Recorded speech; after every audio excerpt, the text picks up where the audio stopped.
Greetings and welcome everybody to this week's episode of Poly Weekly News. We're here. We're live again after being almost live for 2 or 3 weeks. I forget. We were in Barcelona last week for ISE, and before that we were talking about it. Those are all shows that we did within 24 hours of airing them, editing them, and putting them on. But this is it. We're live. We've got a great show today because today we're going to talk about some of the announcements that Poly made at ISE, and we've got some terrific guests with you. Let me share some pictures. You can see that I have my colleague Jay McCardle, who's with us from Austin, or at least he'll be in Austin tomorrow. I don't really care where he is today. And Chris Netto, my fellow New Jersey brother from another mother, here is going to help us with doing some unboxing. So before I get started, let me thank everybody that's on. You know, we've got Amelia and Alexander, and Uwe is joining us. Thank you. And Colin, we've got a lot of people watching the show live, and we're going to have a lot of fun today. I was going to try some new technology on the show today, but unfortunately the new technology I was going to try failed. It wasn't a piece of hardware and it wasn't a Poly thing. We were going to try and use a new platform to increase the quality of video, one recommended by my good friend David Maldo, which video was awesome. The audio was terrible. So rather than subject you to that, we're just going to go with this. Let me ask my guests to introduce themselves, and then we'll get right into the topic. So Jay, why don't we start with you? Why don't you tell everybody who you are, what you do with Poly, where you're from, a little bit of how you got into this part of the industry. Yeah, thanks. So Jay McCardle, I'm head of video for the Video BU for Poly, the Video BU based in Austin, Texas. So I've been in the industry since about 2007. Staff instructor for Avixa, been CTSI, CTSD, been doing this for a while, but have a passion for product and solving customer problems. So yeah, I lead the product roadmap for us and making sure that we deliver the products, the video products that you guys all know and enjoy. Thank you very much for joining us, Jay. And Chris, if anybody doesn't know you, I'm surprised about that, but why don't you give us an introduction, how you came about to be in this part of the industry and what you're doing nowadays. Sounds good. Thank you for having me. My name is Chris Nutt. I'm the market development manager at Starin, and which is part of the Midwich companies. So we were acquired February 2020. Right before everything went kind of sideways. I also want to clarify, under no circumstances am I related to David Danto. I may be a brother from another mother, but there is absolutely no relation. We have tests to prove that. Outside of that, my job here today is to hang out with you fine folks and to show off a new piece of hardware that Poly debuted at ISE. I was not at ISE, but I was one of the many participants who was watching from afar and getting up early and trying to get everything kind of, in the moment, and watching as people toured through the new Fira out in Barcelona and kind of explained what was going on. I am excited for trade shows returning. So is Starin. We are going to be at Infocomm, so we're looking forward to it. It was my hope that the show was well attended. Apparently, it looked very well attended. Just happy to be back, and happy to be back in person. Awesome. Thank you very much, Chris. So Jay, keep me honest here, because I was there at ISE, so I heard some of the announcements. I'm not sure if I'm going to get all of them correctly, but one of the first ones we came out, I think it was a few days before ISE, was this little baby, the Sync 10, part of the new Sync family, a great device for home audio systems. The difference between the Sync 10 and the Sync 20 for the most part is that the Sync 10 doesn't have the built-in battery. It doesn't do Bluetooth. It's just for solid connections, but it's a great little device. I love it. We also talked about enhancements coming up on the road with the Poly Lens software. We're going to have that available for mobile. We were showing some new camera controls for our MTR systems. And then there was this baby. This is, let me take a shot of me so you can see it a little bit better. This is the R30, which is our newest device that we were talking about at the show. We got a lot of things we can tell you about it, why this is great, why it's different from the P15, which is something we can compare and show about right now. But before we get into all that detail, Chris, why don't I let you give people the experience and narrate the unboxing of what it's like to get one of these things? Sure. So let me first start off by saying that when there is an unboxing, David, you don't want to show the unboxed product before I actually open the box.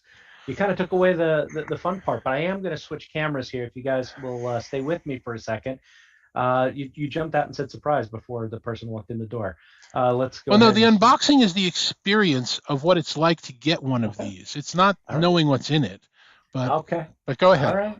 Okay.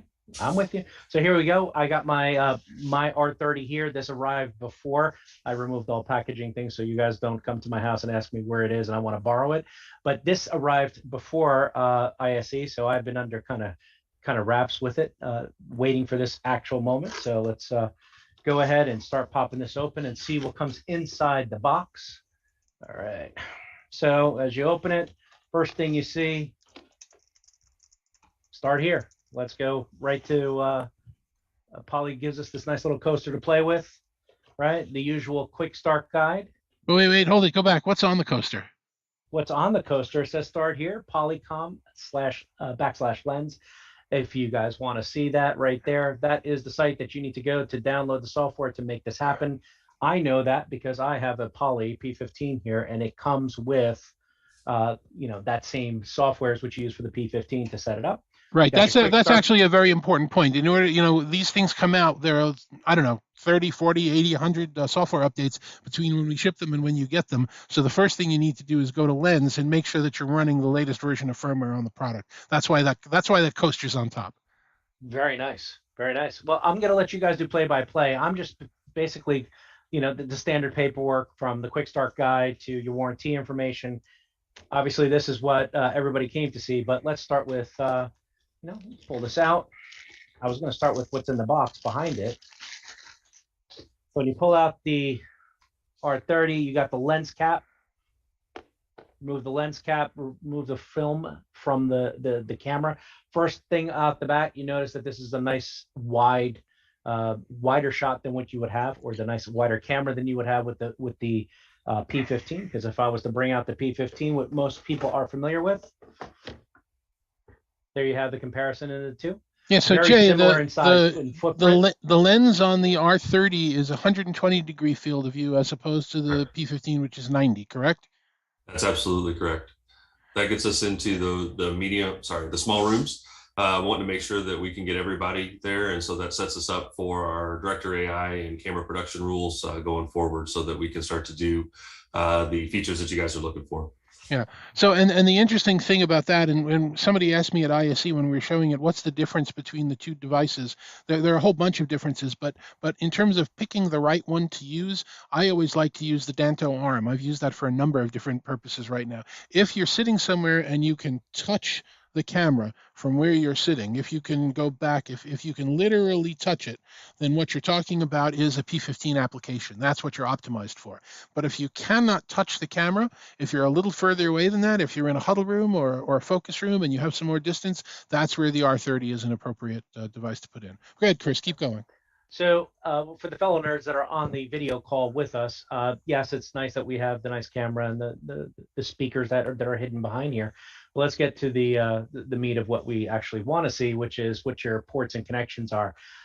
Pretty standard here. One of my favorite things, being kind of more into the photography side and the video side of the business, absolutely love a 1/4" 20 because that is multi-purpose. Not only does the clamp that the bar screw into that, but you can take this, put this on a tripod, put it on, for example, what I have here above, the way you're seeing this, I use a mic arm to do my overhead shots. So this may be a little heavy for overhead shots, but it is capable of doing that with that 1/4" 20.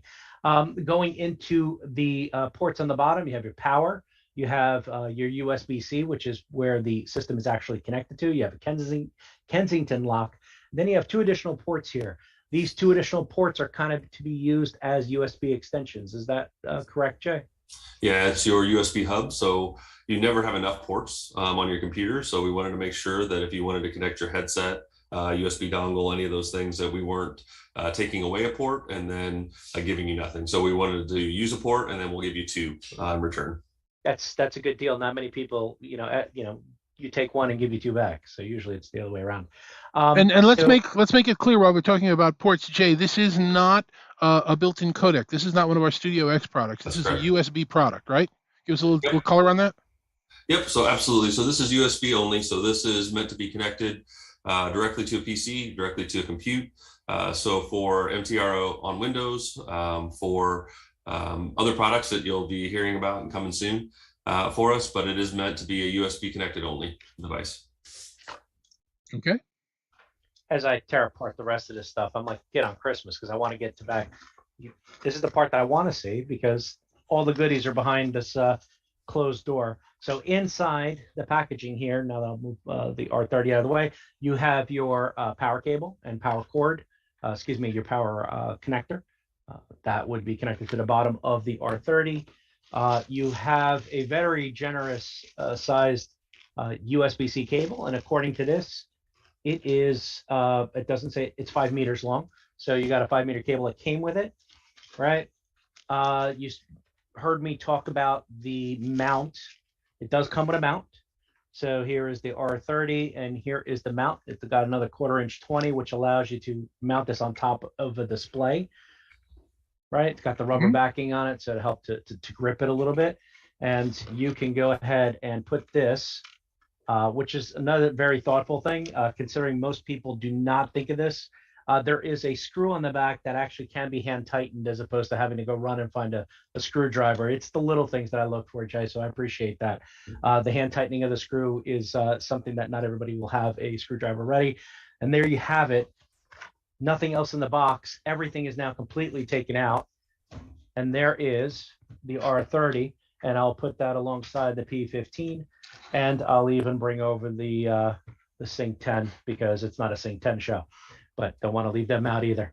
And that's it. I appreciate the simplicity of it. I like the industrial design that you guys have put into this. Speaking as somebody who remembers old Kodaks and the War of the World cameras from back in '97 and '98, video has come a long way since I got into the business. But everything about this is screaming small form factor with a lot of horsepower built into it. Wait, time out, back up. War of the Worlds cameras? I actually know the camera that you're talking about, but I've never heard that expression before. That's really cool. The War of the Worlds camera is the old Picturetel camera. I mean, I spent a good part of a year swapping out the old Picturetels for the Polycom ViewStation 512s, but those things had the if you remember the War of the Worlds, those kind of funky looking cameras. So funky looking aliens. But anyway, this is the family of the setup. Again, going back to it, I love the simplicity of it. The P15 has been a workhorse for me, so I do not see the R30 being any different, but giving me more of a room camera as opposed to a personal camera. So Jay, why don't you go into some of the details between the two products, because the lens is obvious, but some of the other details are not obvious. Yeah, so the next big thing is we added Wi-Fi to the R30 to make sure that you had network support for it so that you could administer the R30 through network, so it didn't require a network attached on it. So those are the two main big differences, is the 120-degree field of view and to be able to use the Wi-Fi support on it. The product fits in the portfolio in between the P15 and the Studio USB. So it's made for those small rooms. It's made for those purpose-built deployments for you. I was also told that the audio, while it's the same technology, it's optimized for a greater distance. It is. So you have a different resonating in the back. You have a different resonance piece, and the microphones are set to pick up at that slightly longer distance. Yeah, it's again using the Danto arm rule, right? We want to make sure that we get you a little bit further away, right? So I'm just gonna leverage that and use that going forward. But yeah, absolutely. So we're wanting to make sure that we get you up to about that 10, 12 feet away with the R30, whereas in the P15, it's focused to be there within that 5 to 8 feet range. Now the P15 can be monitored and tracked by using PolyLens Desktop. So if you're running that on the desktop, you're connected to the P15 via USB, but that would be an awkward thing to have to do if you're deploying these in 10, 20, 50, 5,000 rooms. So that's why they're manageable via lens, via directly the Wi-Fi, correct? That's correct, absolutely. Okay, so it's an interesting product space. It's an interesting filler. And if you look at it in conjunction with all the things that we have on our portfolio right now, there's almost a product for every size and every space. They're starting with the MTR kits and the other kits that are PC based, where you have the P15 and you have the R30. And Jay, you can do this better than I can. Then you go and then Studio, the Poly Studio, and then you go to the X. The Studio X products, X for extra, because it's got the codec extra built in, and that's where you would start to do the 30, the 50, the 70. You have our E70 camera, and then off in the future sometime, way speculative, what we're going to do with multiple cameras and blending in bigger rooms and things like that. Nothing that we've announced yet today, correct? That's absolutely correct. Yep. And so one of the big things too, just because we have that robust portfolio, using Director AI. So Director AI is the suite of framing and production rules that we have. And so we're wanting to make sure that we introduce this on our higher end products. So you'll see it first come on the E70, X70 products at the top of the line of our portfolio. But you're going to start to see all that proliferate all the way down through to the R30, right? So that you're going to start to get all of the advanced goodness from that you'll start to see introduced on the E70, but understand that that's coming eventually to the R30. But today, as we stand with the R30, that you'll get speaker framing, that like getting in the acoustic shots, right? So each individual in the room, group framing. We've got conversation mode. We've got presenter mode to follow the presenter. We've got a robust portfolios when it comes to the actual production rules that are loaded onto the R30 at launch. Yeah, and let's actually be clear about that, because I don't think that that's really very well understood in the industry. All of our cameras, from that P15 that you're looking at right now through to the R30, through to the Poly Studio and the Studio X products, they all have some degree of Director AI built into them right now. Whether that's presenter tracking for a teacher or somebody walking in front of a room, whether that's speaker tracking or group framing or whatever, they all have it built in. Including, like I said, the P15. I could turn it on now if I wanted to fumble with this, but I've done enough fumbling with technology today. The difference is the next generation of Director AI. The next thing we're allowing for is one that can look at a room and take a shot of 3 or 4 or 5 people and break them down so that there's a lot of meeting equality involved, that they're all individual shots that will go out together as one video. And eventually, as platforms grow and technology grows, you'll be able to take each one of those streams. So that's kind of the roadmap for those pieces. That's what you're saying is going to be introduced into the 71st, and then will move its way down in through the platform. But they all have it to a certain degree today, correct?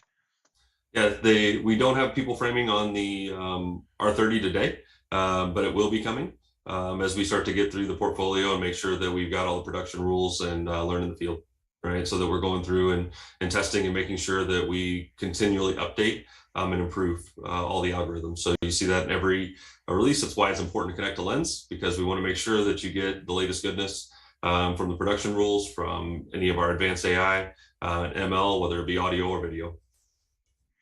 Terrific. Okay, Chris, let's look at you again instead of just the cameras, because the cameras are beautiful.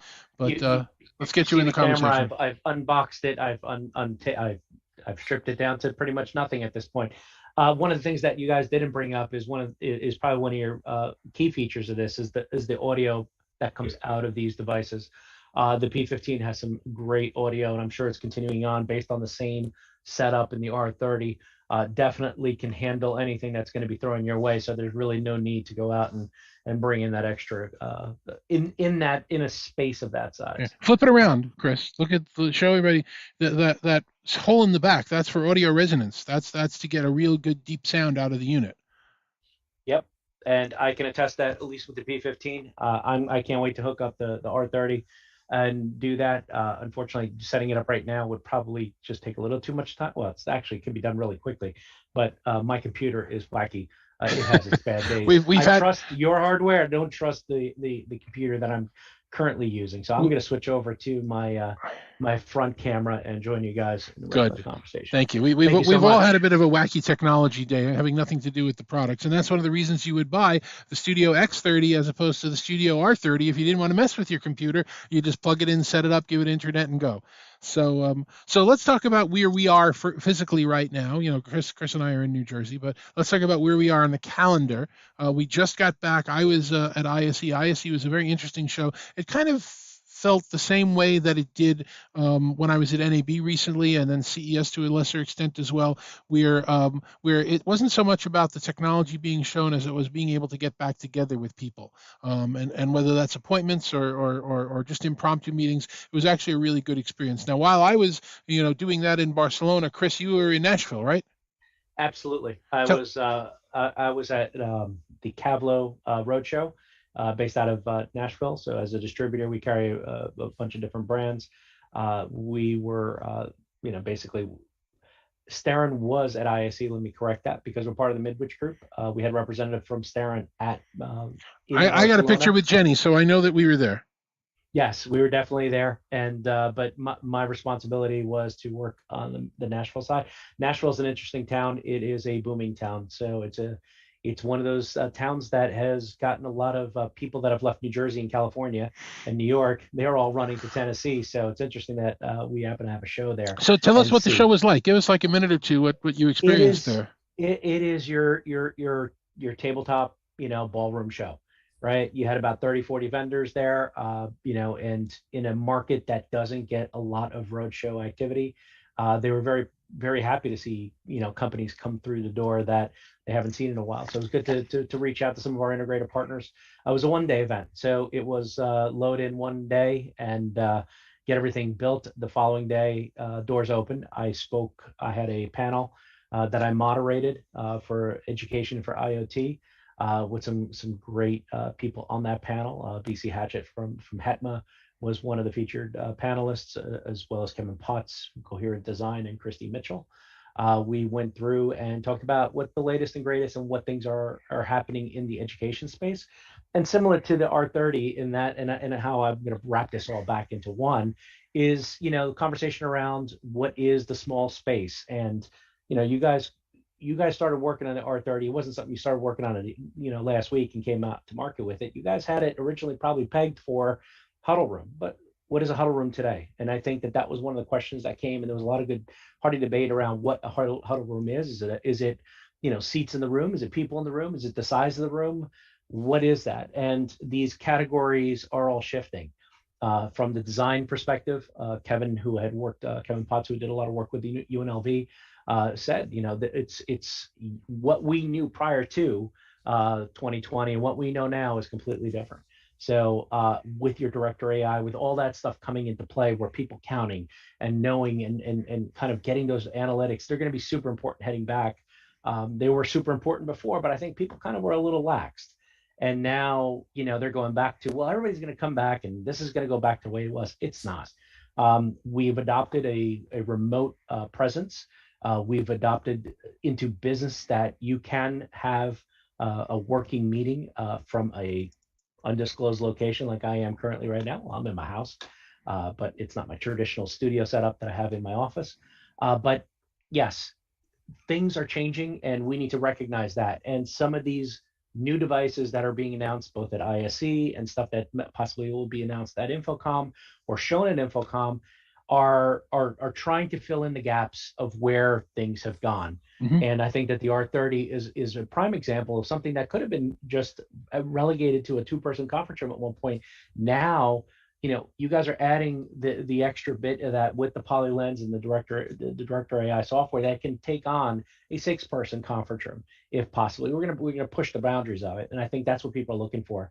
Is that they're out looking for technology, not knowing today. Today they may know that it's a 2-person conference room, but what if, right? Do they need more distance between the people that are in there for a comfort factor, right? Will they can 2-person conference rooms and make that a 1-person kind of phone booth room or convert them to offices? So there's a lot of changes going on in the space as we speak. And it's good to see that companies are, keeping, an eye on it and obviously doing the R&D for the last 2 years. Mm-hmm. If you guys weren't sinking money into marketing or R&D, you're going to fall behind. And I don't know that I would use that term sinking, but yes. I didn't mean like that, but oh God, that was a bad. That's okay. No, that's good. That's fine. That's fine. That shows everybody we're live and off the cuff. But Jay, you're going to be with us at Infocomm this year, right? Yeah. And I don't want you to reveal anything that's NDA because we get in trouble when we do that. And I don't want you to talk. Wait, hold on. I do. I don't want you to. But from a very high level perspective, what do you think people will see coming out of Poly as you continue to develop the technology? Very, very high level. Yeah. No. So when you're talking about like the traveling and going, so my team started in about November. We headed over to London, we headed to Paris, we headed cross-country tour. We've been to over 40 sites, over 35 customers, just trying to get an idea of what's this going to look like what are the expectations? And we came out of it with the fundamental understanding that everybody's expectations have changed and the office environments and the physical environments haven't as we went through. Though people want to change them, the biggest feature, like past availability, right, with all the supply chain that we're dealing with, is flexibility, right? And so the installation managers and the IT managers and the directors of user experience want flexibility. So they need to be able to take technology, be able to try to figure it out as they go, right? Like to go ad hoc. Using the open spaces that they had for this huge open office that people aren't coming back into these huge open spaces. But now can we use them for collaboration? Because when people come back into the office, they want to meet, right? It's not to come into the office to use a desk. And so at Infocomm, one of the sessions, Natalia Herrera and I are going to be doing what's changed, right? The future of the conference room. And so we'll be speaking on that Tuesday morning to go through and not going to reveal NDA or spoiler alert right now, but that's what we're going to be addressing is how have people's expectations changed? What do we need to look at going forward as the technologists and the trusted advisors? How can we start to set up the technology managers for success? How do we provide them the tools with the flexibility, with the availability of the product, with meeting equity in mind? Like one of the biggest thing that hits me, former integrator, right, and hits me just at my core is the amount of times that I heard this paraphrased was we spent millions of dollars on our boardroom, right? And I have to answer to my CEO when she asks, why is the experience better at my kitchen table than in my boardroom? Right. And so those are the things that we have to be like, we have to hear, first of all, in the industry. And those are the things that we have to address and take that pain, that language of pain seriously and communicate that into product, because we have to start to solve those problems. Because it's in previous, it was the last mile, right, of internet connectivity. And what we're trying to get to right now is what's the last 10 meters? How do I get somebody up from their desk to want to go into the conference room? And how do I make that an exceptional experience? And how do we make it as easy to use as it has been during the pandemic at home? Because at home, we didn't care what platform we were on. We just got an invitation in the calendar, clicked it, and we were going. But yep. You know, in conference rooms now, a lot of the platforms make it very difficult to switch between platforms. And how do we make that, you know, less friction, easier experience? That's absolutely the number one, number two of the visits are how do we make sure that we can support a multi-platform environment. Nobody is 100% Zoom, nobody's 100% WebEx, nobody's 100% Teams, right? How do we have a multi-platform environment? And how can I walk in and join my meeting as easily from my meeting room as I could from my laptop, right? And so trying to make sure that we simplify that and reduce any friction. Awesome. That's going to be something to really look forward to. The three of us will be in Las Vegas for Infocomm. We're going to have plenty of time before. We actually don't have plenty of time to do a pre-Infocomm show. We'll have to do one coming up in the next couple of weeks because Infocomm is like 2.5 weeks away, right? Yep. Something like that as we record this. So it's going to be very interesting time in our industry. I think what we'll find at that show is going to be exactly what we found at all of the other shows, which is more evolution, not revolution. We'll have some new products. Companies will be showing some new products, but it's mostly about the ability to get back together again. And share stories and be in the industry and hopefully stay safe and stay ahead of the curve of all of the stuff that's going on with COVID and coming out of the pandemic. So let me give you both the last word here and ask people, let people know how to get in touch with you if they want more information. Chris, why don't you go first? How does somebody reach out to you as if you weren't all over the place? You can find me on LinkedIn, Christopher Netto, CTS. You'll find me in there. I do carry the last three letters after my name. It's still kind of cool to be certified technology specialist. So please. We can agree to disagree. Yeah, thanks. I needed a contrarian opinion on that, but yeah, I am on LinkedIn and probably the only Chris Netto CTS that's there.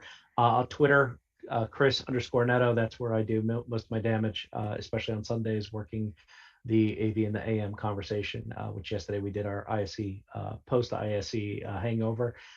Questions that came from there and stuff like that. You can find me. Those are the two best places. I'm not on Facebook. Don't bother going there. If it is, you find me there. It's not me. It's an imposter. Somebody trying to be me, trying to be funny. That's not where you want to find me. But you definitely want to find me on LinkedIn. Again, I work for Starin, and you can find out about Starin at starin.biz. That is our website. That's where you can find most information for distribution. Obviously, we are a partner with Poly, not only here in the U.S., but a global partner with Midwich as well. So Midwich and Starin service and support Poly throughout the world. So you can find us there. And I will see you at Infocomm in a few weeks. I will be there Monday, and I get to do the whole week with zero sleep. And I will be probably at some point running away from Mr. Danto, who will be chasing me for some sort of something or other. We'll see. The trick at those trade shows is to simply stand still. When you stand still, people bump into you. That's the way to do it. So Jay, I'm let like me. a shark, man. If I stand still, I'll die. I got to keep moving at these Okay. things. Well, it's Vegas, so there's plenty to do. Jay, let me ask you the same question. How can somebody reach out to you, get more information about you, about Poly, about what's done? Yep. So Jay McCardle, LinkedIn is the best way to get a hold of me. Like go to LinkedIn, follow me there. Then poly.com, get information about Poly to go through that. Come see me at Infocomm, right? See me at the show. Come up and see the session that we're going to be doing, Natalia and I. It'll be 8:30, I believe, on Tuesday morning. I'll be there from Monday all the way through Friday as well. Just trying to stay alive. That's terrific. Jay and Chris, thank you very much for joining me. You can also reach out to me if you need to reach out to me. I'm on LinkedIn. I'm on Twitter. I actually have a new article on LinkedIn today about how, Toto, we're not in Kansas anymore, about the collaboration. Please take a look at that and add your comments to that if you can. My name is David Danto. You can find me everywhere and anywhere. Just Google my name. Next week on Poly Weekly News, my guest is going to be Estelle Jackson, and we're going to be talking about how Poly has managed through the Global Accessibility Awareness Day, all the things that we've done, how we build accessibility into our products, and how we have our people and our culture built around making sure that we're accessible for those that actually need that support. So that's going to be a terrific show. That's what we're going to be doing live again on Monday. For now, as I said, I'm David Danto. For everybody here at Poly, thank you very much for joining us, and we will speak with you next week.